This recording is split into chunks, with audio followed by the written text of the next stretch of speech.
મારું નામ મનોહર ચાવડા છે, અધિક મદદનીશ ઇજનેર Bhadar 2 dam site section site. આપણે ભાદર 2 ડેમમાં પાણીની આવક વિશે વાત કરીએ તો તારીખ 1 અને તારીખ 2 એટલે કે ગઈકાલે જે વરસાદ આવેલ એને લીધે પાણીની આવક અપસ્ટ્રીમમાં થયેલ હતી, તેને લીધે આપણે રૂલ લેવલ જાળવવા માટે ભાદર 2 ડેમનો એક દરવાજો 0.50 ફૂટ એટલે કે અડધો ફૂટ ગઈકાલે 9 વાગે ખોલવામાં આવેલ છે અને નીચવાસના ગામોને નદીના પટમાં અવર જવર ના કરવા સૂચના આપવામાં આવેલ છે, તેમજ તંત્રને અને પોલીસ તંત્રને પણ જાણ કરવામાં આવેલ છે। હાલ અત્યારે કેટલા ક્યુસેક પાણીની આવક છે અને કેટલી જ આવક છે?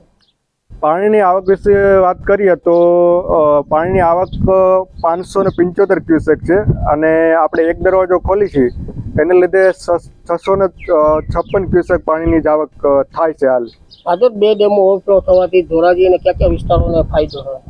ભાદર 2 ડેમ ભરાવાના લીધે આપણે સૌપ્રથમ તો પીવાના પાણીની જે સમસ્યા છે, ધોરાજી, ઉપલેટા, માણાવદરના જે કુલ 68 જેટલા ગામો છે એને પીવાના પાણીનો પ્રશ્ન હલ થશે અને બાકીનું પાણી જે આવે વધે એનું આપણે આગામી સિંચાઈ, રવિ સિંચાઈ, ખરીફ આયોજન કરી શકીએ।